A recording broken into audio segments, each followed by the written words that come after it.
Bien, chicos, vamos a desarrollar la práctica que corresponde al día de hoy, ¿ya? A ver, un ratito, vamos a compartir la pantalla. ¿Cómo estás, Gamarra? Buenas tardes. Miguel, buenas tardes. Dani. Hola, Dani.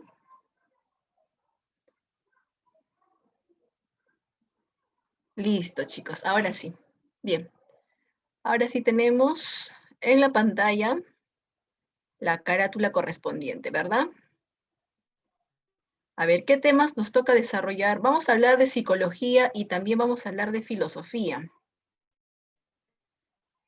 De ambos temas vamos a hablar. Ambos cursos, en este caso. A ver, en psicología toca hablar de las escuelas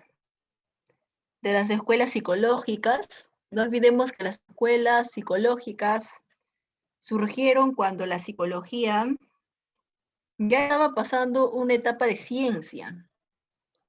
Con la fundación del laboratorio, ¿verdad? 1879, con la fundación del laboratorio experimental y otras investigaciones, la psicología inicia su periodo científico, su periodo de ciencia. En el periodo científico aparecen principalmente las escuelas. Escuelas psicológicas como, por ejemplo, estoy señalándolo, a ver, como el estructuralismo, como el funcionalismo. La Gestalt es una escuela psicológica que surge en Alemania. En Alemania también surge el estructuralismo. Solo que el estructuralismo propone estudiar por partes, propone estudiar la conciencia, la estructura de la conciencia, la estructura de la mente por partes. En cambio, el estructuralismo, al estudiar por partes, en cambio, la Gestalt propone estudiar el todo. Entonces, una frase que utiliza bastante la Gestalt es: el todo es mayor que la suma de sus partes. También estudia la conciencia, pero en su totalidad. Otra escuela psicológica, el psicoanálisis. Tenemos al conductismo, que surge en Estados Unidos, en Norteamérica. Si nosotros escuchamos la palabra conductismo, este término hace referencia a la conducta.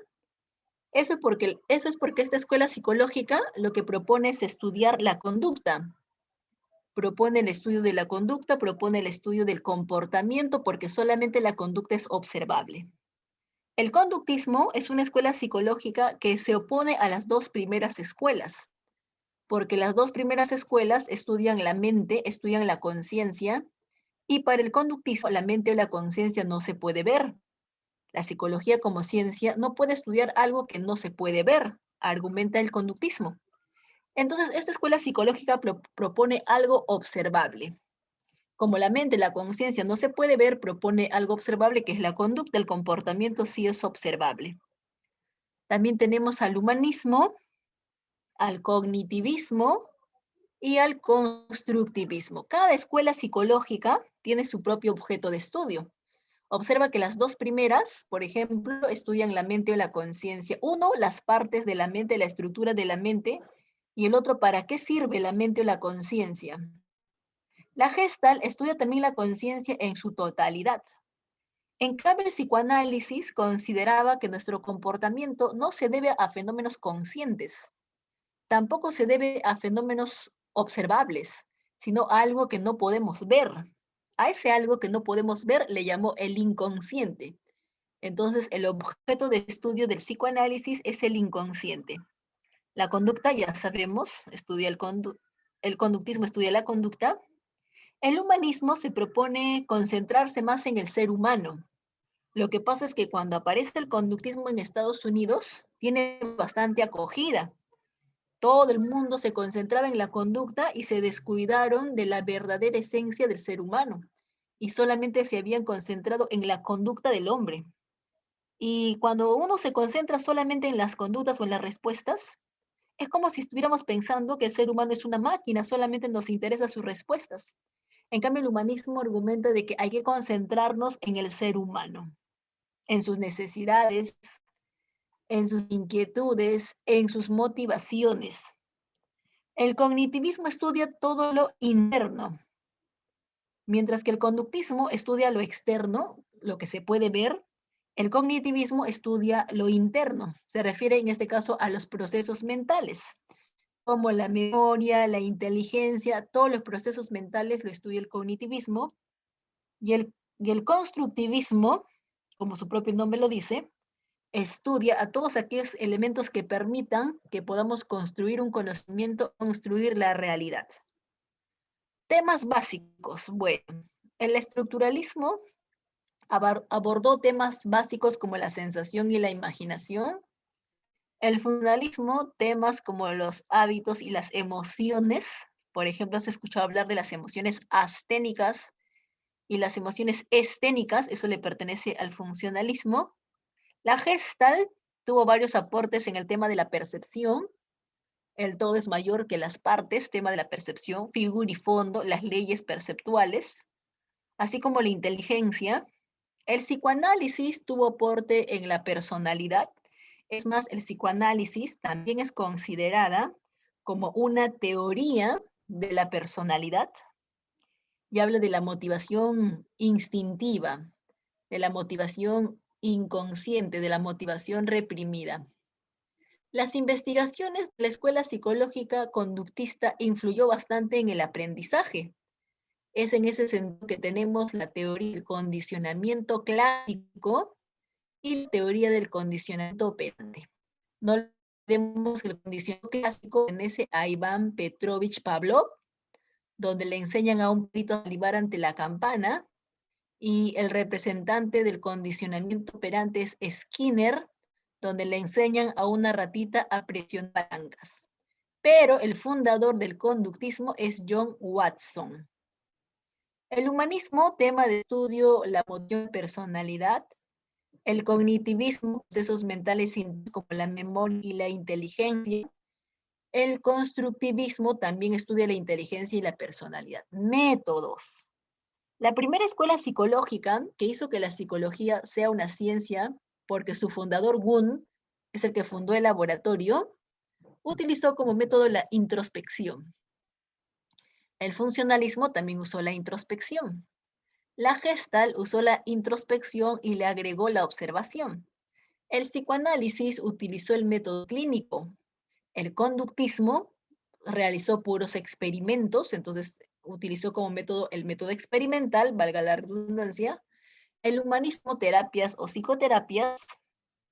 El cognitivismo también usó el método experimental y la construcción de modelos usó el constructivismo. Acá, Jositos, tenemos sus representantes. Representante del estructuralismo Wundt, hemos dicho que fundó el laboratorio experimental en 1829. Es por eso que Wundt va a ser considerado como el padre de la psicología científica. Del funcionalismo, su representante es James. De la Gestalt, su representante, bueno, hay varios. Tenemos a Kuhler, a Wertheimer. Del psicoanálisis, su representante es Sigmund Freud. Jung también. Jung, acuérdate de la teoría de introvertidos y extrovertidos. A Jung le pertenece eso de los introvertidos y extrovertidos. Freud, padre del psicoanálisis. Jung, Alfred Adler. En el caso del conductismo tenemos como representante a John Watson, a Pavlov, a Skinner y a Bandura. Bandura es el representante del condicionamiento vicario, también llamado aprendizaje por imitación. Del humanismo, su representante es Abraham Maslow. Maslow hizo importantes investigaciones sobre la motivación, planteó la pirámide de necesidades, y otro representante, Rogers. Del cognitivismo tenemos a Miguel Gallanter, también es otro de sus representantes. Y del constructivismo tenemos como representante a Piaget y a Kelly. Aunque Piaget también ha sido considerado dentro del cognitivismo. Listo, chicos. Bueno, acá tenemos en esta parte las escuelas psicológicas, en esta columna su objeto de estudio, los temas básicos que desarrolló, qué métodos ha utilizado, sus fundadores, sus precursores y otros representantes.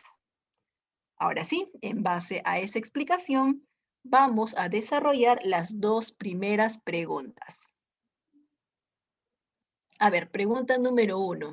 Escuela que desde una perspectiva materialista descubrió principios del funcionamiento del sistema nervioso de excitación e inhibición. Bueno, faltó mencionar una escuela psicológica más. A ver, ¿cuál de todas estas escuelas ha faltado? La reflexología.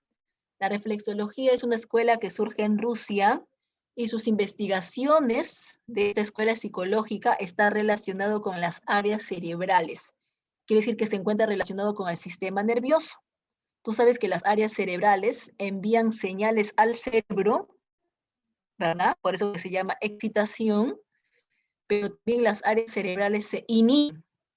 Cuando envía las señales, realiza pues la caracterización y cuando inhibe, obviamente realiza la segunda función. Por ejemplo, el hipotálamo. El hipotálamo estimula las áreas del apetito, de la temperatura, del calor, del frío, de las emociones, pero también, así como lo estimula, también lo inhibe. Cuando no tenemos hambre, por ejemplo, lo inhibe. Acá sería, tenemos hambre, no tenemos hambre. Lo estimula para tener hambre, inhibe nuestra hambre.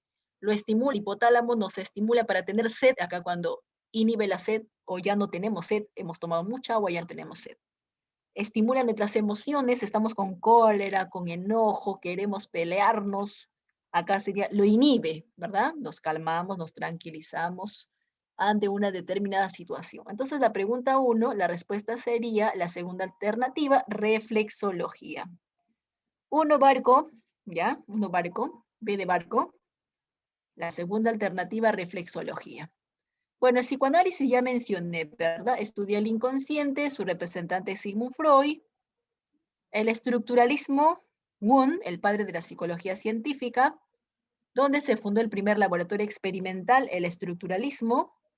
Ahora, behaviorismo, profesora, usted no mencionó behaviorismo. Sí lo mencioné, chicos, solo que lo mencioné con otro nombre. El behaviorismo es lo mismo que el conductismo. Toma nota entonces, al conductismo, a la escuela psicológica conductista, también se le conoce como behaviorismo. La psicología de la forma es la Gestalt. La Gestalt es la psicología de la forma. Ahora sí, pasamos a la pregunta número 2. Escuela que utilizó método que permitan hacer consciente lo inconsciente. A ver, ¿cómo se llama aquella escuela psicológica que utilizó un método que le permitía recordar lo que estaba en el inconsciente, lo que estaba reprimido en el inconsciente? Yair me dice la C. Esa es la respuesta. Está bien, Yair, esa es la respuesta. El psicoanálisis. El psicoanálisis tiene como representante a Sigmund Freud. También está Jung, el que pertenece, hemos dicho, a introvertidos y extrovertidos. Adler también se encuentra, pero principalmente Freud.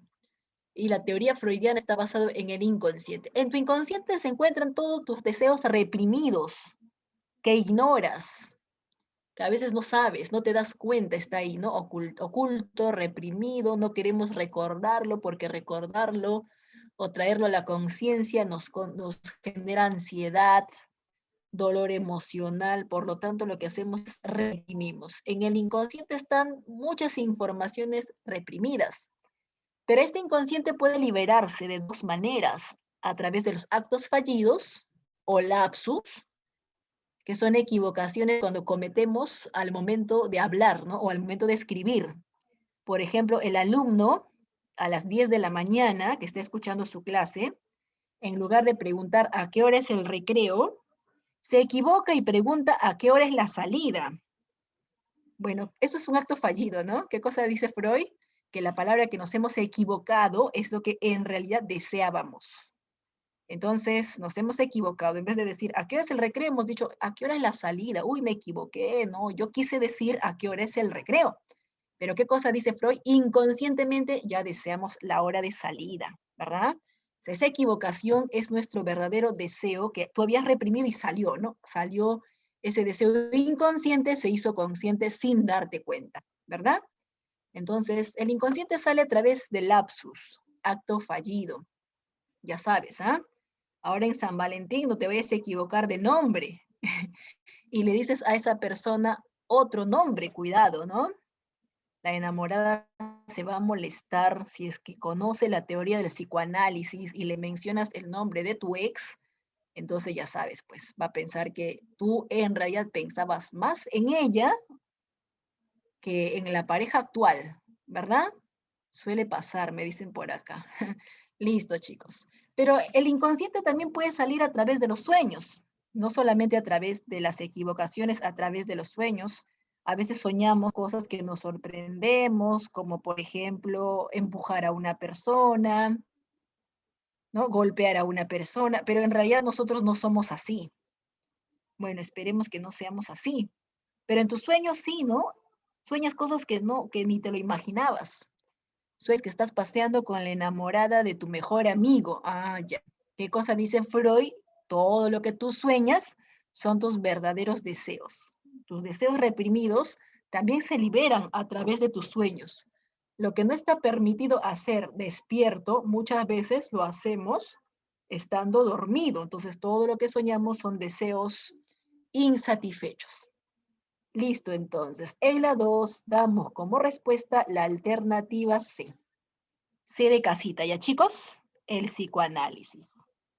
Ahora sí, pasamos a la pregunta número 3. En la pregunta 3 me dicen, ¿cuál es la escuela que sostuvo que la psicología es una rama puramente objetiva y que su meta es la predicción y el control del comportamiento? Entonces, hay una escuela psicológica que busca controlar el comportamiento, que busca predecir el comportamiento. No te olvides que comportamiento y conducta son iguales. Entonces, ¿cómo se llama la escuela psicológica que se concentra en la conducta? ¿Cómo se llama la escuela psicológica que se concentra en el comportamiento? Su mismo nombre lo dice. A ver, conducta, comportamiento, chicos, hace referencia al conductismo. Luis, muy bien. La respuesta es conductismo, ¿ya? La última alternativa, ¿sí? Recuerda que el conductismo considera la psicología como ciencia, debe estudiar algo que se puede ver, debe estudiar algo que se puede demostrar, algo que es objetivo. No debería estudiar la conciencia porque la conciencia, como es interna, es subjetiva. En cambio, la conducta es verificable, la conducta es objetiva, la conducta es cuantificable, la conducta es, se puede hasta manipular la conducta. Entonces, se concentra en el estudio de la conducta su representante John Watson, que en un manifiesto Watson dice, denme una decena de niños y manipulando la conducta de estos niños yo los puedo hacer profesionales. Manipulando su conducta también los puedo hacer delincuentes o pordioseros. Entonces, todo está en el control de la conducta. Trata de predecir y de controlar el comportamiento, entonces sería conductismo. A esta escuela psicológica conductista también se le conoce como behaviorismo. Surge en Estados Unidos, en la segunda escuela norteamericana, porque la primera que surge en Estados Unidos va a ser esta que está acá arriba. El funcionalismo es la primera que surge en Estados Unidos. En cambio, el conductismo surge después. En Estados Unidos surge luego el estudio de la conducta, la manipulación del comportamiento. Las escuelas se habían vuelto escuelas conductistas, las fábricas se habían vuelto fábricas conductistas, solamente se concentraban en la producción de los trabajadores. En la escuela solamente se concentraban en la conducta de los alumnos, conductas buenas, conductas malas, a través de premios y castigos. Pero más adelante todo eso es cuestionado, todo eso es criticado, porque el ser humano no es solamente una máquina que produce y produce conductas, ¿verdad? Listo, chicos. Pasamos a la pregunta. Bueno, en este caso, su compañero Luis me dijo que sale la E, y es cierto, sale la última alternativa. En la pregunta 4. La pregunta 4 corresponde a las ramas de la psicología. Recuerda que la psicología tiene varias ramas. La psicología tiene varias especialidades, ¿verdad? Incluso la carrera de psicología. En la uni no hay, ¿no? La carrera de psicología. En la uni hay ingeniería, arquitectura, matemático, físico, físico puro, químico puro, sus chicos, usted decía. En San Marcos, Villarreal, ahí sí hay la carrera de psicología, que duran 6 años. Entonces, ahora hay especialidades, porque tenemos, por ejemplo, la rama de la psicología clínica, tenemos la rama de la psicología organizacional, la rama de la psicología educativa, la rama de la psicología industrial. Estas 4 están dentro de este grupo, que es la psicología aplicada. O sea, la psicología aplicada se divide en estos 4. Pero, ¿qué me están preguntando? ¿Quién se encarga de la orientación vocacional? ¿Alguna vez te han tomado una prueba de orientación vocacional?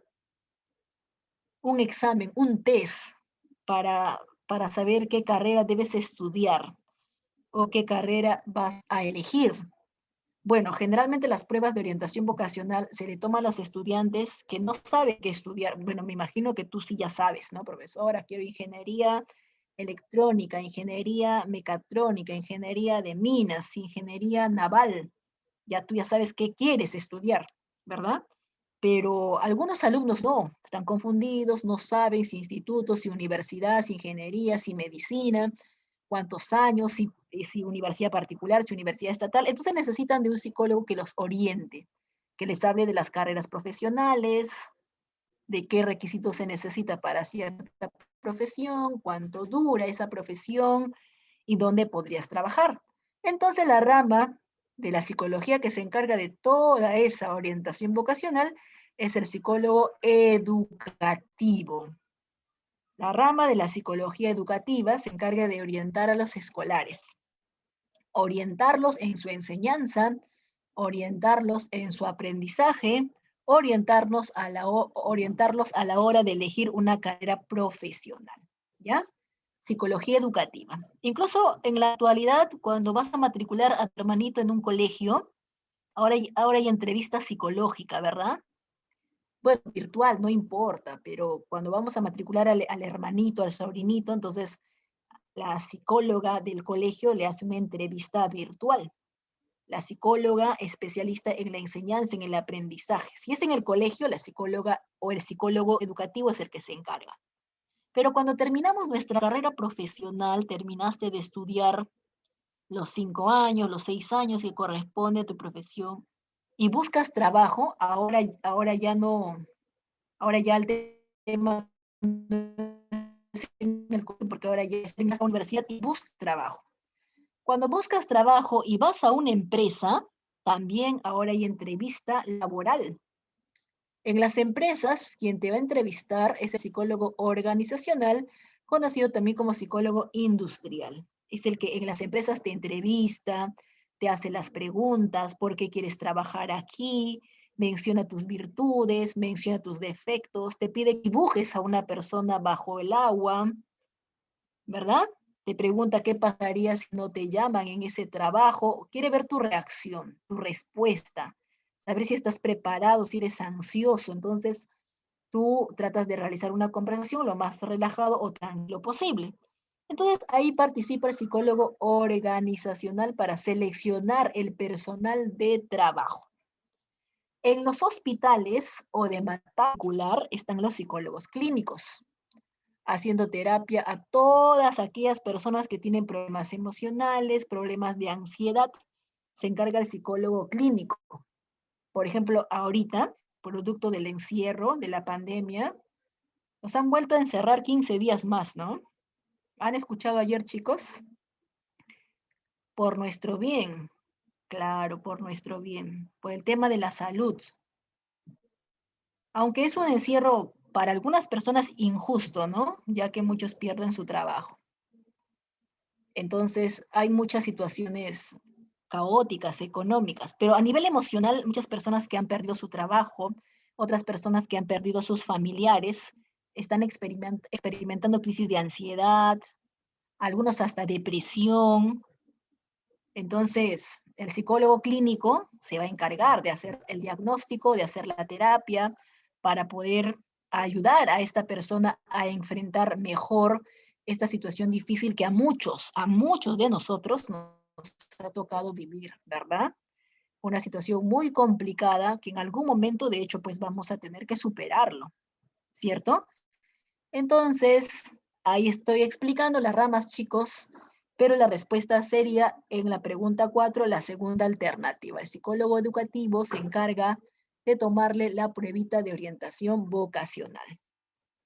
Bueno, aquí tenemos las ramas, las especialidades. Tenemos, por ejemplo, una rama de la psicología que se asocia con el método experimental. Tenemos otra rama de la psicología que estudia las etapas del ciclo vital, la infancia, la niñez, la adolescencia, la juventud, la ancianidad, incluso cuando estamos en el vientre materno. Entonces, esta rama de la psicología se llama psicología del desarrollo o psicología evolutiva. Las personas que estudian medicina o todo lo relacionado a ciencias de la salud, porque de repente estás en el ciclo uni solamente para aprender números, pero vas a postular a San Marcos de repente, ¿no? Entonces, aquellos que van a postular a la carrera de medicina van a llevar un curso de medio año de psicología del desarrollo, donde van a hablar, donde les van a enseñar, les van a explicar, ustedes van a investigar también acerca de las etapas del ciclo vital. No solamente desde el punto de vista psicológico, sino también desde el punto de vista médico, ¿verdad?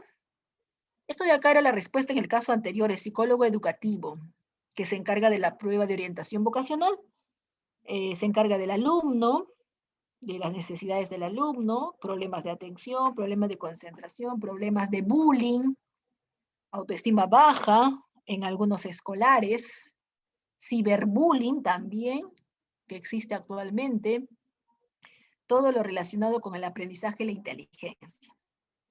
La psicología familiar, que en nuestro país la psicología familiar está dentro de la psicología clínica. Trata problemas familiares, problemas de ansiedad, trastornos como la neurosis, trastornos leves, trastornos graves. Un trastorno leve es la neurosis. Un trastorno grave, la psicosis. Trastornos bipolares, trastornos alimenticios, trastornos emocionales como la depresión y cualquier situación difícil a nivel emocional, a nivel familiar, se encarga el psicólogo clínico. La rama de la psicología social, todo lo que tiene que ver con las relaciones interpersonales, o sea, cómo nos llevamos con nuestra familia, cómo nos llevamos con nuestros amigos, cómo nos dejamos manipular por el grupo, cómo el grupo influye en nuestro comportamiento, las costumbres, las creencias, las actitudes, los prejuicios, todo eso forma parte de la psicología social. Y la psicología forense. El psicólogo forense generalmente trabaja en el Palacio de Justicia, generalmente trabaja en las cárceles, porque es aquel que estudia a los delincuentes. Entonces los alumnos que van a ser abogados van a llevar en la universidad un curso de medio año de psicología forense, donde van a analizar la psicología del delincuente, o sea, por qué piensa así, cuál es el móvil de ese delito. O tal vez es inocente y se está echando la culpa para encubrir a alguien que lo ha motivado, su tipo de personalidad, si tiene emociones este delincuente, si lo hizo con alevosía, con ventaja, con premeditación. Entonces, toda la psicología, la personalidad del delincuente, psicología forense. Listo, chicos, ahí están las especialidades. Y vamos a continuar con las preguntas. ¿Ya? Acá, por ejemplo, tenemos la pregunta 5 y la pregunta 6. Bueno, la 5 me habla acerca de los métodos, ¿verdad? En la 5, por ejemplo, me dice que la respuesta sale la B. Sería esto, ¿no? Método experimental. A ver, ¿a qué se refiere? ¿Cuál es el método que permite describir científicamente una relación causal entre dos variables? Bueno, si yo quiero hacer un experimento, siempre que se hace un experimento hay dos variables. Una variable causal y otra variable efecto. O sea, el método experimental es el que usa dos variables, causa y efecto. El método experimental es el método que se ha empleado para la creación de las vacunas, ¿verdad? Las vacunas todavía están en método, las vacunas todavía están en un proceso experimental, ¿no? 100% no son confiables, en un 75%, en un 85%. Profesora, pero si no son confiables, ¿cómo es que ya muchos médicos los han vacunado? Ah, es que, ¿te acuerdas que hace un tiempo vino un lote de vacunas pidiendo voluntarios? En esos voluntarios se aplicó el problema experimental con las vacunas. Entonces, a 1.500 voluntarios se le puso la vacuna, a los otros 1.500 voluntarios, bueno, supuestamente la vacuna, pero no era la vacuna, le pusieron un placebo. O sea, una vacuna de mentira. Supuestamente el paciente pensaba que es la vacuna, pero en realidad una vacuna de mentira llamada placebo. Y la verdadera vacuna a otro grupo. Siempre se aplica a dos grupos para poder comparar, ¿verdad? Para poder comparar si al grupo que se le aplicó la vacuna tuvo síntomas leves o tuvo mejoría, entonces la vacuna sirve. Entonces, de acuerdo a eso, ya se le aplica a toda la población, ¿verdad? Y es por eso que se intenta aplicar ahora a toda la población, aunque aún así sigue en proceso experimental, ¿cierto? Entonces, el método experimental busca eso, investigar dos eventos de causa y efecto, ¿ya? Hay varias situaciones que se relacionan con el método experimental. Yo quiero saber cuáles son los efectos de la música al escuchar clase. Yo quiero saber cuáles son los efectos del café al escuchar la clase.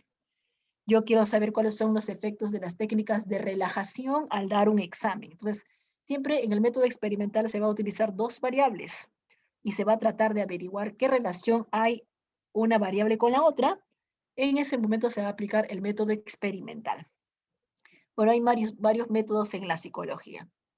Si el método demanda varios años, sobre todo estudiar las etapas del ciclo vital, si el método permite estudiar las etapas del ciclo vital, entonces el método que se va a emplear es el genético, genético longitudinal y genético transversal, genético longitudinal y genético transversal, cuando yo quiero estudiar las etapas del ciclo vital, la cual no es acá la pregunta, ¿no? Acá no me preguntan que uno desee investigar las etapas del ciclo vital, no. Entonces el método genético plantea leyes del desarrollo humano, porque estudia las etapas del ciclo vital. Ahora, en el método correlacional también se usa dos eventos, dos variables, pero no hay causa y efecto. En cambio, acá me dice, quiero investigar una relación causal. Además, es un método científico porque el método experimental no solamente se aplica en la psicología como ciencia, también en el curso de química se aplica el método experimental. En el curso de física también se aplica el método experimental. En varios cursos, acuérdate de la feria de ciencias que tenías en tu colegio, en varios cursos se aplica el método experimental. Es un método científico que permite una comprobación, que permite una demostración. En la 6, bueno, acá también ya está la clave en la pregunta 6. La clave sale la última, la letra E, psicología general. Pero ¿qué es lo que me están preguntando? Me dice, ¿cómo se llama la rama de la psicología que estudia las leyes que rigen el pensamiento, que rigen la memoria y la personalidad? Bueno, el pensamiento y la memoria, jovencitos, son procesos mentales, son procesos psicológicos. El pensamiento y la memoria es estudiado por la rama de la psicología general. Lo que pasa es que la psicología general estudia todos los procesos mentales. El pensamiento, la memoria, tipos de pensamiento, tipos de memoria, características del pensamiento, características de la memoria, todo lo que es procesos mentales o procesos psicológicos, lo estudia la psicología general. La psicopatología estudia los trastornos mentales. La psicología diferencial, las diferencias que tenemos los varones con las mujeres, producto de la edad, del sexo, de la clase social. La psicología evolutiva es lo mismo que psicología del desarrollo, estudia las etapas del ciclo vital. Y la psicología social estudia el proceso de interaccionar con los demás, las costumbres, las creencias, todo lo que está relacionado con el interactuar con los demás. Entonces la respuesta sería la última clave, psicología general. ¿Por qué marcamos la psicología general? Porque esto que me están dando como dato son procesos mentales. Los procesos mentales forman parte del estudio de la psicología general. Hablando de métodos, jovencitos, la psicología tiene varios métodos. Los métodos sirven para poder analizar mejor la conducta. Los métodos sirven para poder estudiar mejor la conducta.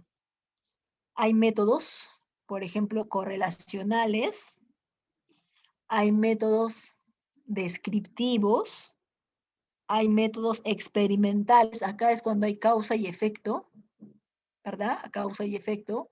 La vacuna de tal empresa farmacéutica causa dolores de cabeza o causa alivio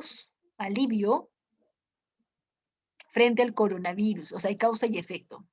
El consumo de café causa incremento en la tensión. La música causa problemas de atención.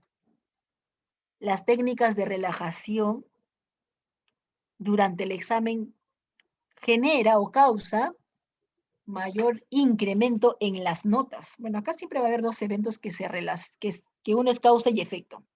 Donde no hay causa y efecto es acá en el método correlativo. Otro método es el método donde se utilizan las encuestas, los cuestionarios, llamado método psicométrico. El método descriptivo, uno de los métodos descriptivos es la observación. La observación es un método descriptivo porque mientras cuando observamos describimos la conducta de una persona, cuando observamos describimos la conducta de los animales, es un método descriptivo. Enumeramos cómo se comporta nuestro perro, nuestro gato cada 5 minutos. Enumeramos cómo se comporta nuestra mamá, nuestro tío, nuestro primo cada 5 minutos. Si te está pateando, si está cocinando, si está barriendo, si está escupiendo, si se ha puesto su mascarilla, si se ha quitado su mascarilla, si el perro persigue su cola, si está durmiendo. Entonces, el método observacional es un método descriptivo. La observación puede ocurrir de dos maneras. Podemos observar a una persona en el laboratorio, bueno, aunque en el laboratorio se observan generalmente los animales. Podemos observar a una persona en el laboratorio o podemos observar a una persona, puede haber también una observación de campo. Cuando es en el laboratorio, obviamente se va a llamar observación sistemática del laboratorio. Pero cuando es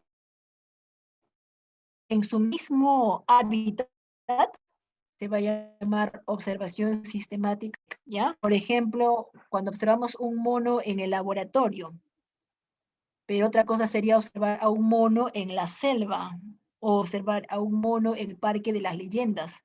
En su propio hábitat sería en este caso el campo, ¿ya? Observar a un grupo de alumnos en el colegio, en el patio. Entonces, cuando uno observa en el ambiente natural, por ejemplo, en este caso el colegio, sería observación de campo. Pero si a este niño lo llevamos a un salón, que es un laboratorio, pero está acondicionado como salón, entonces ahí sería observación sistemática de laboratorio. Ahí tenemos los principales métodos, como también el método de estudio de casos, o sea, el estudio de cada situación que le ocurre al paciente. Vamos a desarrollar la pregunta 7. Aquellos procesos psíquicos que desembocan en la acción o conductas externas a actuar se denominan. ¿Cómo se le llama a los procesos psíquicos que desembocan en la acción. En otras palabras, te están preguntando cómo se llaman a los procesos psíquicos que te generan alguna acción, que te generen alguna conducta externa. Bueno, sería la motivación, ¿verdad? Pero como no hay motivación, recuerda además que a la motivación también se le conoce como procesos volitivos. Los procesos se llama así con referencia a la voluntad. Recuerda que cuando tú tienes voluntad, haces algo, ¿verdad? A ver, te toca recoger a tu hermanita al colegio. Si hay voluntad, tú te alistas, te cambias, caminas cuadras y cuadras porque estás motivado. Hay voluntad, hay procesos volitivos. Entonces, la voluntad y la motivación permite realizar acciones. Por ejemplo, tienes que ir al mercado a hacer compras. No quieres ir, ¿no? Estás con flojera. De pronto te enteraste que la vecinita que más te gusta va a ir al mercado. Ah, ya te cambias, te alistas, ¿verdad? Ahora sí, pues hay motivación, hay esos motivos. Entonces la voluntad y la motivación se relacionan con las conductas generadas, todas aquellas acciones generadas. Entonces en la 7 sería la segunda alternativa. 8. El estudio en torno al liderazgo y la formación de roles al interior de grupos. A ver, ¿quién estudia el liderazgo y la formación de roles al interior de los grupos? El tema del liderazgo, el tema de los grupos, el tema de las actitudes, el tema de los prejuicios, el tema del racismo, el machismo, de la discriminación. Todos esos temas le pertenece a la psicología social. Uno no nace siendo racista, lamentablemente te enseñan los familiares. Uno no nace siendo racista, lamentablemente te enseñan tus familiares o amigos. Entonces, uno no nace dentro de un relacionándonos, aprendemos a relacionarnos, asimilamos cosas buenas, pero cosas malas. Tu liderazgo, el líder que domina el grupo, o tú de repente dominas al grupo, el grupo nos domina a nosotros, es psicología social. El fenómeno de los pirañitas, el fenómeno de los pandilleros, es un tema de la psicología social. Si bien es cierto, tiene varias causas, pero principalmente es un fenómeno social, ¿verdad? Porque muchos jóvenes o muchos niños llegan a participar en este tema del pandillaje o de los pirañas estimulados por sus amigos, por sus compañeros. Entonces la 8 sería psicología social. También, al igual que la 7, la segunda alternativa, 8 es la segunda alternativa. Estamos en la pregunta 9. La utilización de la terapia. A ver, ¿qué rama de la psicología utilizaba la terapia o psicoterapia? ¿Cuál de todas las ramas utilizaba la terapia o psicoterapia? A ver, había aplicado acá la psicología clínica. Realiza el tratamiento, realiza la terapia, pero antes de realizar la terapia, primero tiene que ir como el médico. Bueno, parecido al médico, solo que el médico te receta pastillas. El psicólogo te puede recetar pastillas. Quien te receta pastillas es el médico, el psiquiatra, el neurólogo, que es un médico, te receta pastillas. El médico te va a recetar algo, no te receta al toque, ¿no? Primero tiene que diagnosticarte qué tienes. Si te duele la cabeza, ¿por qué te duele? Si tu estómago, ¿por qué te duele? Si tienes fiebre, ¿por qué tienes fiebre? Lo mismo el psicólogo clínico, antes de hacer la terapia, primero tiene que diagnosticar cuál es, ¿no? Cuál es el trastorno, el conflicto que tenemos. Si el problema es de estima, entonces el psicólogo clínico hace taller para aumentar la autoestima. Si el problema es la conducta impulsiva, ¿verdad?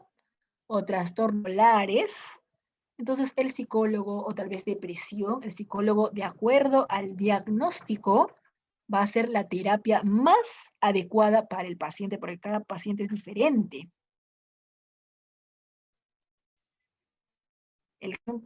Entonces, analiza cada caso y de acuerdo a eso plantea la terapia o terapia.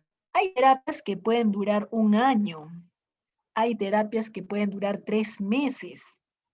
Todo depende de la voluntad que le ponemos para poder salir de esa situación problemática. Es muy importante la voluntad para recuperarnos cuando vamos al psicólogo, ¿ya? Es muy importante eso, porque si no hay voluntad, de nada sirve que tengas un psicólogo, 2 psicólogos o 3 psicólogos. Si no tenemos voluntad de querer cambiar, va a ser muy difícil que la persona se recupere. ¿Listo? En otros países, cuando una persona comete un comportamiento inapropiado, aparte de ir a la cárcel, también, eh, también es condenado a recibir terapias. O sea, aparte de su rehabilitación, no solamente va a ser la condena, sino también va a ser el que mejore, ¿no? A nivel emocional, a nivel mental. En otros países, por ejemplo, por cometer de repente disturbios o pleitos en la calle, ya, 3 años de cárcel más 1 año de terapia en otros países. En nuestro país le falta darle importancia a la salud emocional, que esperemos que luego de esta pandemia sí le den la importancia de vida. Bueno, las otras ramas ya les había mencionado, ¿verdad? La psicología infantil tiene que ver con la psicología del desarrollo, la psicología organizacional en las entrevistas de trabajo, el psicólogo educativo, la prueba de orientación vocacional, el psicólogo o la rama de la psicología patológica, estudio de los trastornos de la personalidad, trastornos, todo tipo de trastornos. La C sería la respuesta entonces. Uy, acá está mal. En la 9 es la clínica, ¿verdad? Ya, yo lo voy a corregir luego, antes de subirlo al intranet. La 9 entonces sale la cuarta alternativa, que sería la psicología clínica. 10. Bueno, hasta acá, hasta las 9 hemos tenido preguntas de psicología. Ahora vamos a desarrollar preguntas de otro curso, en este caso de filosofía. ¿Cómo se llama aquel filósofo que planteó que el arjé se inicia en la percepción de las cosas, que emiten imágenes sutiles compuestos por átomos que penetran en los órganos de los sentidos? En otras palabras, ¿cómo se llama aquel filósofo que consideró que el arjé de las cosas vienen a ser los átomos, que los átomos impactan en nuestros órganos sensoriales? Bueno, vamos a elegir el filósofo que consideró como el principio de todas las cosas el átomo fue el filósofo Demócrito. Demócrito sería acá. Cruz, está bien tu respuesta, Demócrito. ¿Ya? Arjé, no te olvides que la palabra arjé es un término en griego, ¿verdad? ¿Qué significa arjé? Principio. Principio u origen. Lo que pasa es que los primeros filósofos trataban de buscar el principio de todas las cosas, ¿cierto? Para algunos, el principio de todas las cosas estaba en el agua, por ejemplo, Tales de Mileto. Para otros, el principio de todas las cosas estaba en el aire, como en el caso de Anaxímenes. Mientras que para otros, el arjé estaba en los átomos, que nosotros somos la unión de átomos, que la mesa es unión de átomos, todo lo que nos rodea es la unión de átomos. Demócrito, ¿verdad? Entonces, Demócrito habla de que el arjé vienen a ser los átomos, en esa época pequeñas partículas que no se podían dividir, pequeñas partículas indivisibles, por supuesto. Átomo significa sin división. Antiguamente no se podía dividir, en la actualidad sabemos que eso no es cierto. Entonces, en la 10 marcamos, ahora sí, ¿no? Acá sí está bien. B de barquito, chicos. B de barquito. Demócrito. Demócrito de Abdera, porque nace en la ciudad de Abdera.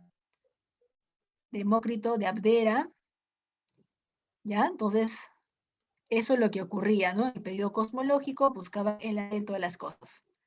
A ver, acá les he hecho un pequeño resumen. En la filosofía antigua, bueno, tú sabes que la filosofía antigua se divide en 4 periodos. Solamente estamos mencionando el primer periodo, que es el periodo cosmológico o llamado periodo presocrático. Entonces los filósofos trataban de buscar el principio del cosmos, el principio del universo, y muchos creían que el principio del universo se encontraba en la misma naturaleza, porque el agua, el aire, son elementos de la naturaleza. Los primeros filósofos al menos creían que el principio de todas las cosas estaba en la naturaleza. Es por eso que a los primeros filósofos también se le conoce como filósofos naturalistas. Toma nota, filósofos naturalistas o filósofos físicos. Naturalistas porque en la naturaleza pensaban que se encontraba el principio de las cosas. Físicos porque pensaban que en la misma física se encontraba el principio de todas las cosas. El Arjé, ¿cierto? ¿A qué filósofos tenemos? A Tales, que consideraba el agua el principio de todo. Anaximandro consideraba que el apeirón es el principio de todo. Anaxímenes, el aire origina todas las demás cosas. Y Heráclito, el fuego, que representa el cambio, la transformación. Porque recuerda que para Heráclito todo cambia, todo fluye. No podemos bañarnos 2 veces en las mismas aguas de un río. Bueno, estos 4 primeros pertenecen a la escuela jónica. Es que el periodo cosmológico se ha agrupado por escuelas. Tenemos la escuela eleática, ahí está el filósofo Parménides, que habla que las cosas no cambian, completamente opuesto a Heráclito. Mientras que Heráclito dice todo fluye, todo cambia, para Parménides nada cambia, las cosas son estáticas. Lo mismo opina su discípulo Zenón de Lea, aunque Zenón de Lea destaca más por las pajas o razonamientos absurdos como Aquiles y la tortuga. ¿Sí? ¿Te acuerdas que yo ya lo expliqué anteriormente? Si Aquiles realiza una competencia de carrera con la tortuga, el verdadero vencedor no va a ser Aquiles, sino la tortuga le va a ganar. Claro, es que Aquiles confiado, ¿no? Corre tú, tortuguita, qué lenta eres, corre. Bueno, la tortuga corre pues lentamente, pero descuida Aquiles, que a pesar de que es muy lenta, avanza, avanza, avanza y termina ganando. Y cuando Aquiles ya le quiere alcanzar, ya no se va a poder. También tenemos la escuela pitagórica, ahí pertenece el filósofo Pitágoras. Pitágoras de Samos consideraba que el principio de todas las cosas son los números, porque en todo hay números, en todo hay cantidad. La escuela pluralista, en la escuela plural hablaban de un solo elemento, sino de varios elementos. En cambio, les habla de un solo elemento, el agua. Anaximandro habla de un solo elemento, el apeirón. Anaxímenes habla de un solo elemento, el aire. Pero todos los que aparecen acá hablan de varios elementos. Por ejemplo, Empédocles habla de 4 elementos básicos: agua, aire, tierra y fuego. Anaxágoras, de las semillas espermatas, o llamado también homeomerías. Y acá, al último, tenemos la escuela atómica, donde se encuentra Demócrito y Leucipo, que habla de los átomos. Todos ellos pertenecen a la filosofía antigua, el primer periodo, llamado periodo cosmológico. Después de ellos, recién aparece Sócrates. Después aparece Platón. Después aparece Aristóteles. Y así sucesivamente es la secuencia.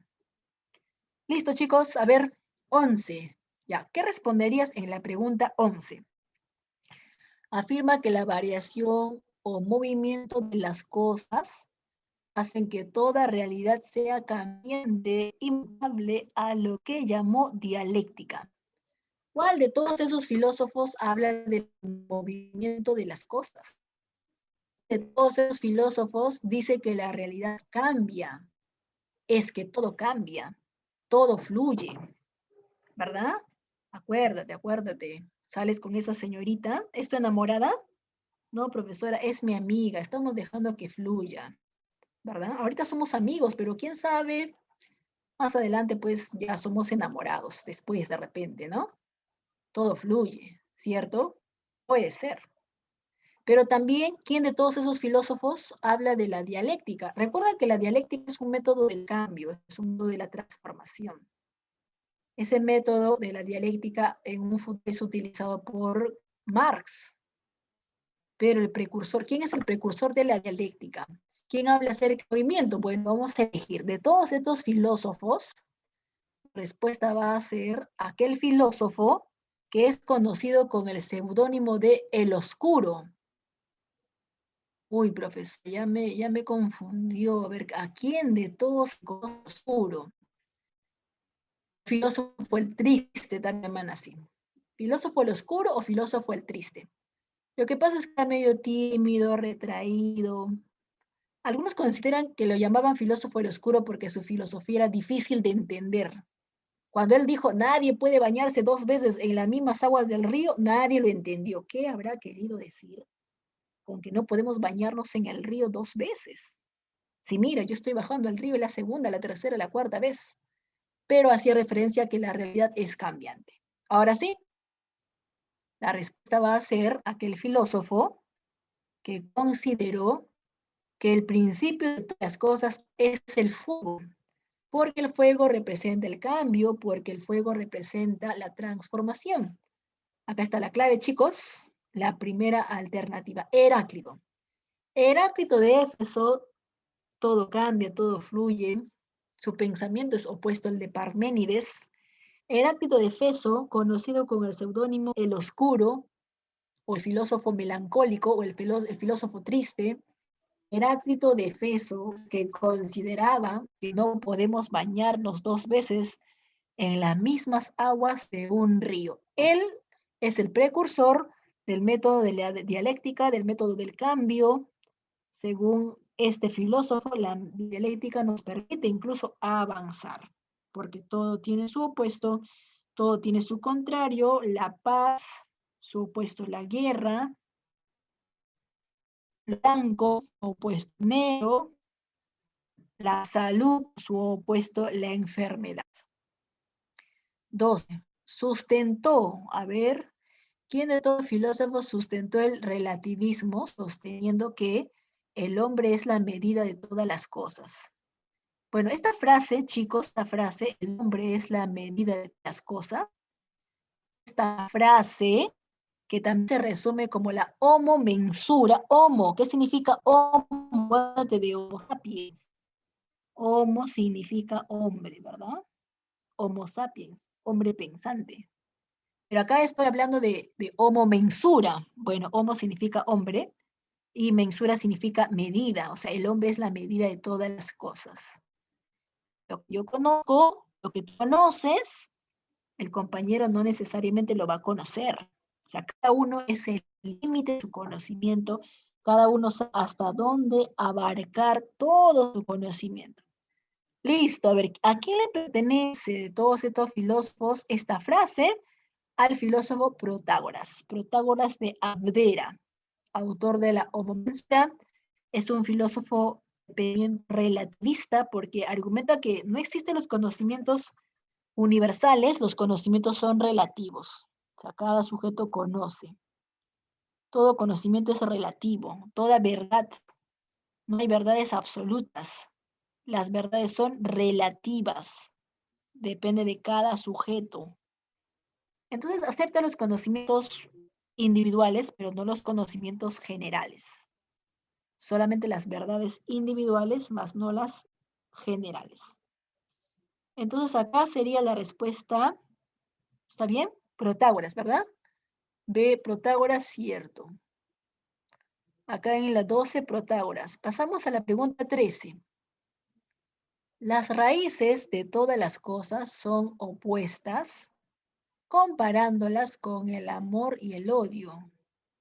Existen 4 elementos esenciales. Bueno, acá vamos a marcar al filósofo que consideraba que el principio de todas las cosas eran elementos, cuatro elementos básicos. Acá, ¿no? 4 elementos básicos, 4 elementos esenciales. Y no solamente nos hablaba del agua, aire, tierra y fuego, sino también nos habla del amor y el odio. Según este filósofo, estos 4 elementos se unen para formarme una persona, para formarme una planta, para formarme un animal. Se unen a través de la fuerza del amor y se separan a través de la fuerza del odio. Pero ¿quién de todos estos personajes mencionó esos 4 elementos básicos? La respuesta sería la C. El filósofo Empédocles, ¿verdad? Es un filósofo pluralista porque no habla de un solo elemento, sino habla de varios elementos como el principio o el arjé de todas las cosas.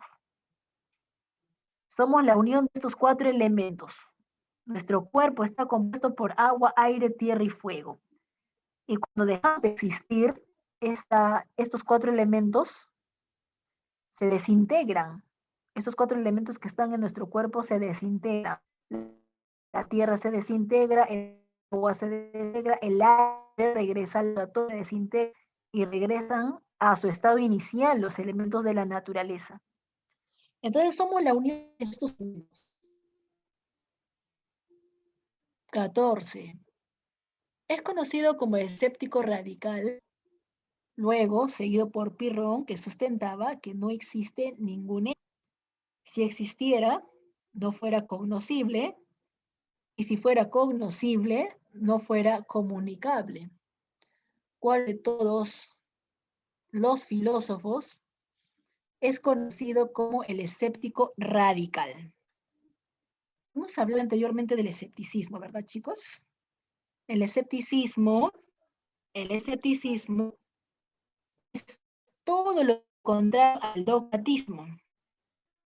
Mientras que los dogmáticos son crédulos, piensan que todo existe, que todo es posible, los escepticistas, todo lo contrario, dudan, desconfían.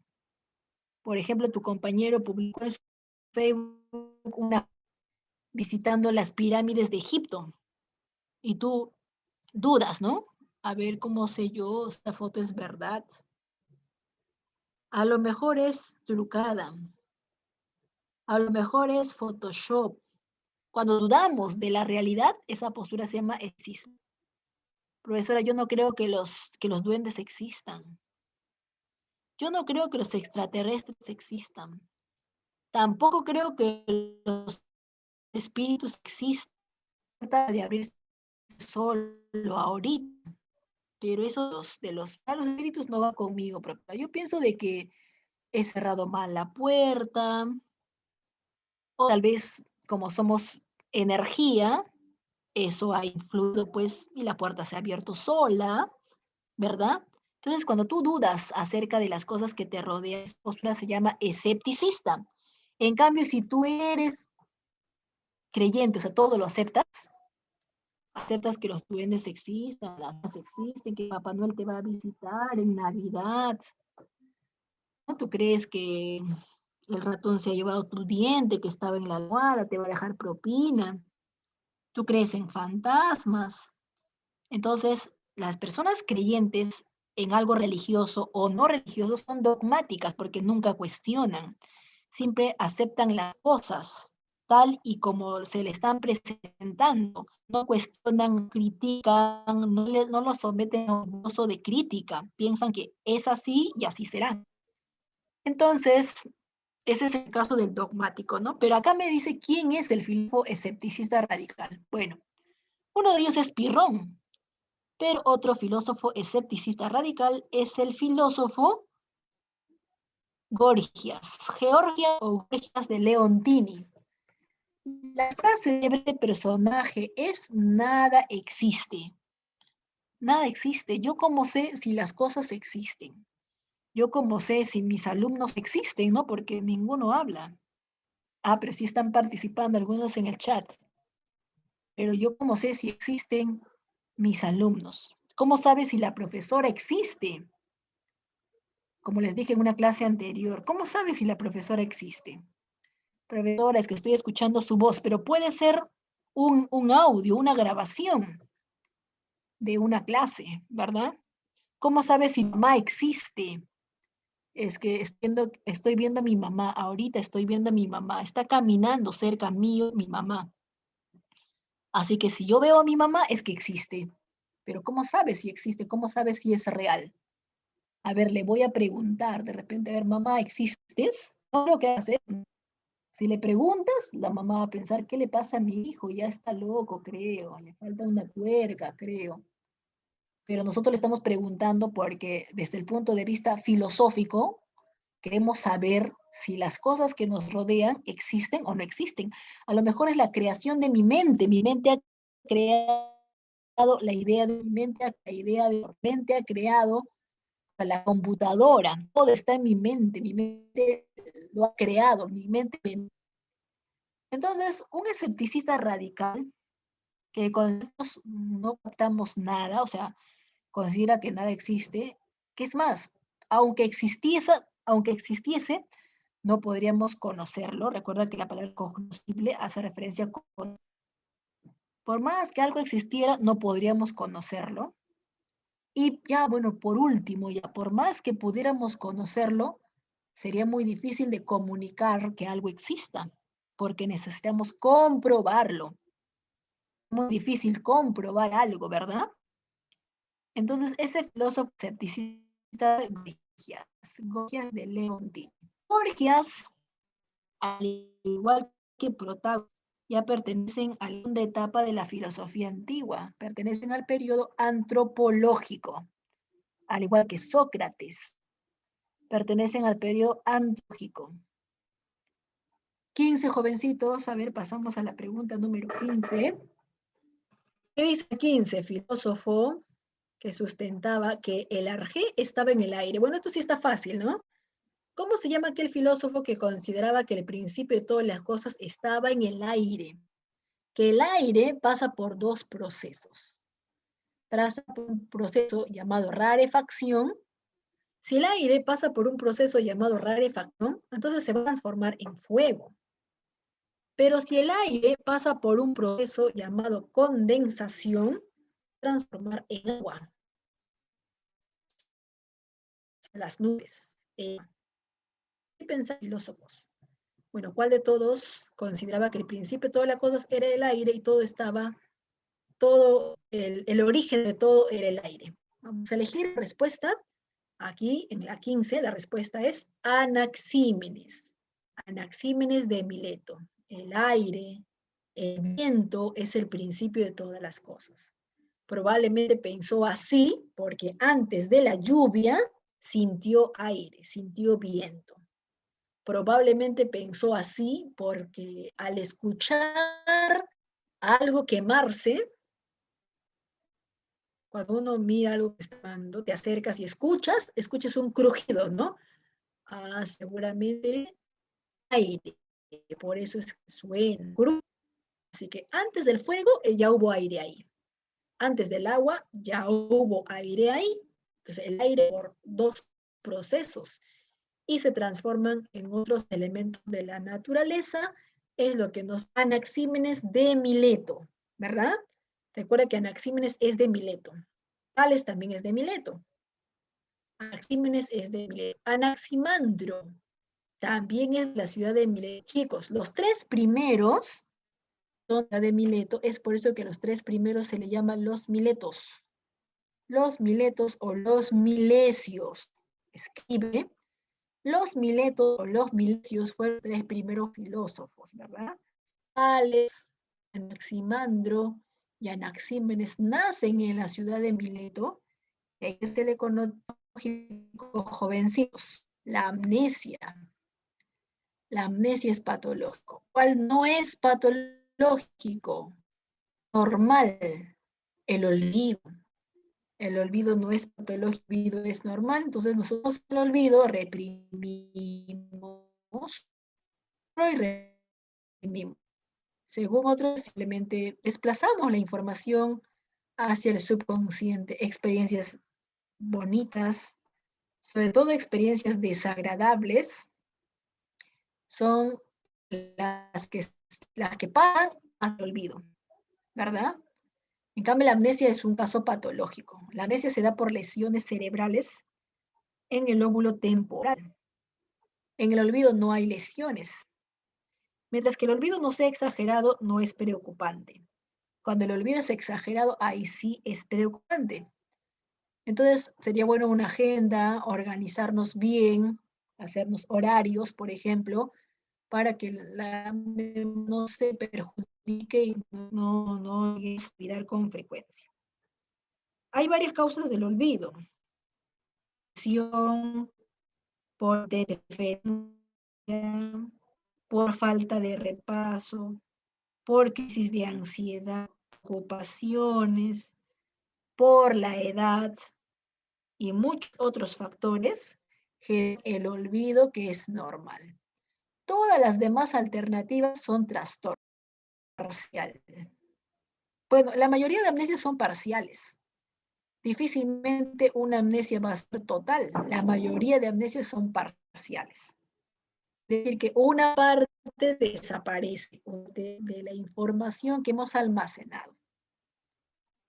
Este tipo de amnesia parcial donde no se pueden recordar anteriores a una lesión patológica. Ha habido una lesión, un daño cerebral, y a partir de esa lesión o daño cerebral, la persona, en este caso, recordar hechos anteriores. ¿Cómo se llama este tipo de amnesia?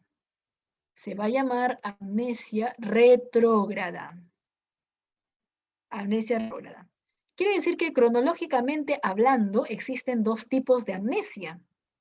La amnesia retrógrada y la amnesia anterógrada. Cuando la amnesia es retrógrada, cuando aparece lo pasado. Y cuando la amnesia es anterógrada, cuando desaparece lo nuevo. Todo lo nuevo que acabas de hacer, ¿qué dijo profesora? Recuerda, todo lo nuevo que acabas de hacer desaparece. Es en el UTE principalmente. Desaparece todo lo que ahorita está realizando amnesia anterógrada. Pero si desaparece no lo que estás haciendo ahorita, sino lo pasado, todo lo pasado, tu nombre, tu apellido, dónde estudias, producto de un accidente en moto, en carro, en auto, un choque, una bala perdida, entonces, cítico como un crimen o el asesinato de sus padres, justo el evento traumático, por más que él ha sido el único testigo, justo ese hecho traumático que debería recordar, porque solamente así van a poder atrapar a los delincuentes, justo ese hecho que le impactó es que se olvidó. Lo bueno de la amnesia lacunar es que ese trastorno es muy breve. O sea, pronto va a recuperar la información y va a poder ir a declarar ante la policía si es que es un caso de crimen o asesinato. Amnesia lacunar es un tipo de amnesia breve, brevísimo, muy breve, asociado a traumas, donde el pasado y el presente están en buenas condiciones, pero solo un evento ha desaparecido. Obviamente no es la clave, ¿no? Hemos dicho que la clave sale la A.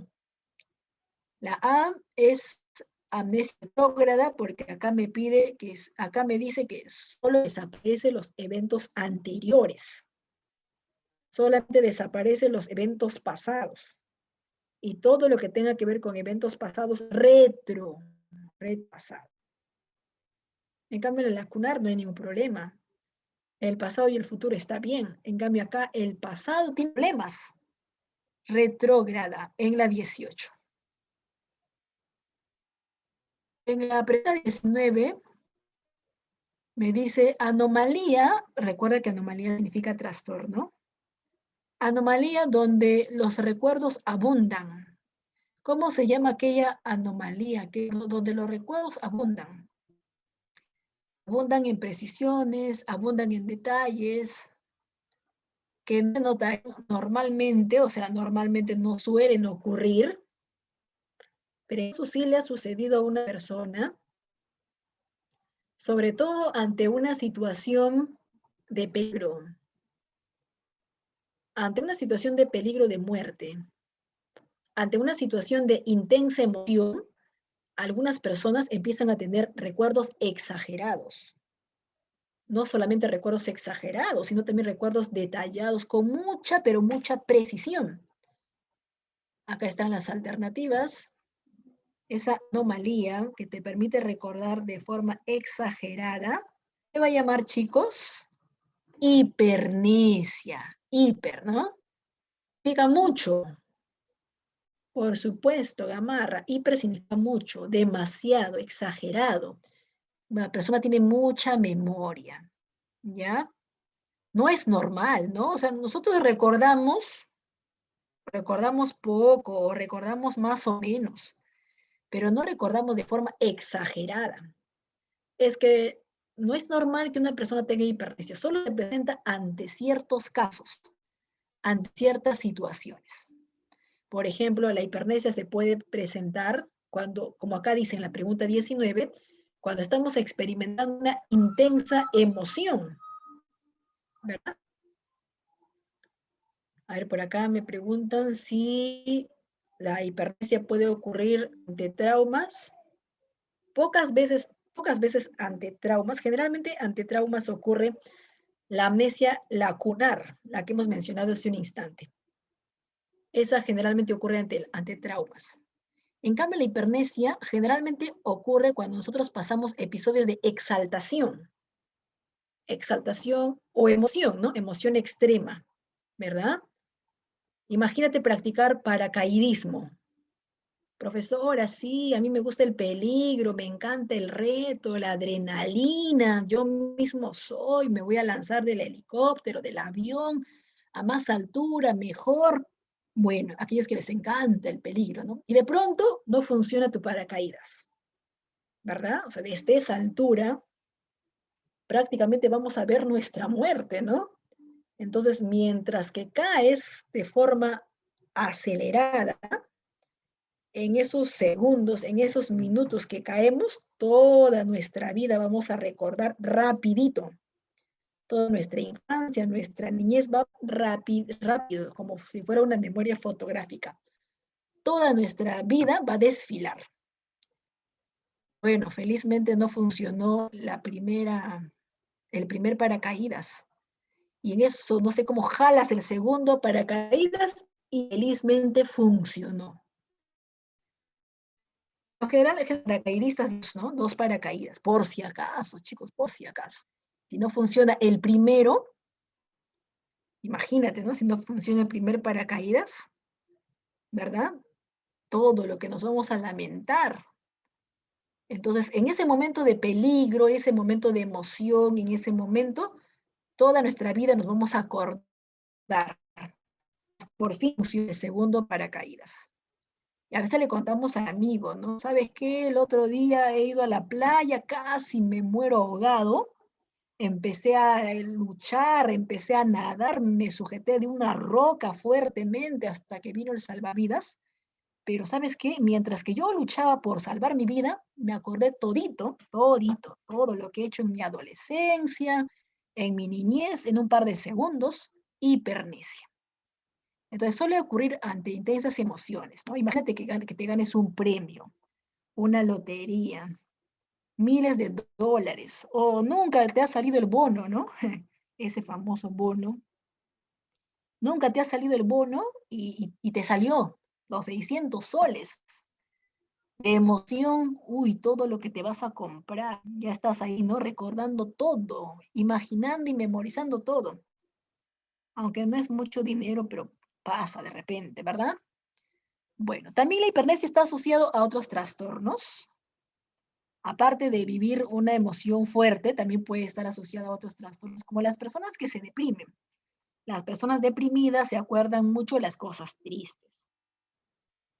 La señora ha perdido en el Huayco a sus dos únicos hijos y ahora vive triste, vive deprimida, mira la fotografía, toda la fotografía de sus hijos mira, se acuerda su primera palabra, qué dijo antes de que el Huayco le arrastre, el último regalo, el último beso, el último adiós, todo se acuerda. Entonces está sufriendo, llorando, lamentándose, porque por más que no quisiera recordar las cosas que le triste, la persona deprimida a veces no sabe qué hacer. Pues su recuerdo igual, ¿no? Tipo memoria fotográfica viene a su mente. Habíamos también dicho que los niños autistas o los que tienen el síndrome de Asperger tienen hipernesia. Ellos tienen memoria exagerada, pueden sumar, restar, multiplicar decimales, números enteros, fracciones, de forma inmediata, sin usar calculadora. Mientras que nosotros usamos la calculadora, ellos al toque calculan la respuesta. ¿Saben qué día cae el 21 de diciembre del calendario 2024? ¿Saben los colores de la casa? Los colores de todas las casas que hay en una cuadra. Y saben en orden. Se acaba de caer la cajita de fósforos. Con solo ver ya sabe que ahí hay 13 palitos. Mira que tú estás contando, ¿verdad? Hay 13. Él con solo mirar dice que hay 13 palitos. Escucha una sinfonía y puede repetir la misma sinfonía musical sin haber recibido clase de música. Entonces tiene así una memoria exagerada, prodigiosa. Estado febril, ¿qué significa estado febril? Fiebre, ¿no? Estado febril significa fiebre. Todo lo relacionado a la fiebre, estado febril. En la amnesia se pierde la memoria, en la paramnesia se tiene alucinaciones porque recordamos cosas falsas que ya no forman parte de nuestra realidad en estos momentos. En la hipernesia tenemos una exaltación de los detalles, de los recuerdos de manera exagerada. Incluso un psicópata también podría tener hipernesia, cometió un crimen hace 3 o 4 años atrás y cuando va a declarar se acuerda con detalle exagerado cómo cometió el crimen ante la sorpresa de los demás fiscales o abogados. ¿Cómo puede acordarse detalles que normalmente nosotros no nos acordaríamos? ¿Cierto? Por ejemplo, hay preguntas del mes pasado, ya te olvidaste, pero esta persona tiene memoria exagerada. La D sería entonces la respuesta, hipernesia. Llegamos a la última pregunta, la 20, chicos. A ver, función del pensamiento que se refleja a través de las expresiones aseverativas. Bueno, habría que saber qué son las expresiones aseverativas. Las expresiones aseverativas son las oraciones. Hay una función del pensamiento que nos permite formar oraciones. ¿Cuál de todas las funciones del pensamiento nos permiten formar oraciones? La respuesta solamente puede ser entre estos dos. ¿Cuál de estos dos nos permite formar oraciones? Lo que pasa es que el pensamiento tiene 3 funciones. Una de las funciones del pensamiento es juzgar. Otra de las funciones del pensamiento es razonar. Bueno, acá en la clave no hay, pero otra función del pensamiento es conceptuar. O sea, solamente hay 3 funciones: conceptuar, razonar y juzgar. Solamente hay 3 funciones del pensamiento. Pero me pregunta, ¿cuál de todas ellas refleja oraciones? Bueno, en la 20, chicos, la respuesta sería la C. Juzgar es aquella función del pensamiento que consiste en emitir juicios. Juzgar consiste en emitir juicios. En cambio, razonar consiste en emitir razonamientos. Al juzgar, yo voy a formar juicios. Y un juicio, bueno, un juicio aparte de ser un problema legal, en el plano judicial, un juicio es un problema legal, ¿no? Pero en el tema del pensamiento, un juicio es una oración. Cuando tú formas oraciones, conocidas también como expresiones aseverativas, porque las oraciones son expresiones aseverativas. Las oraciones son expresiones que pueden ser verdaderas o falsas, porque así son las oraciones. Las oraciones son verdaderas o son falsas.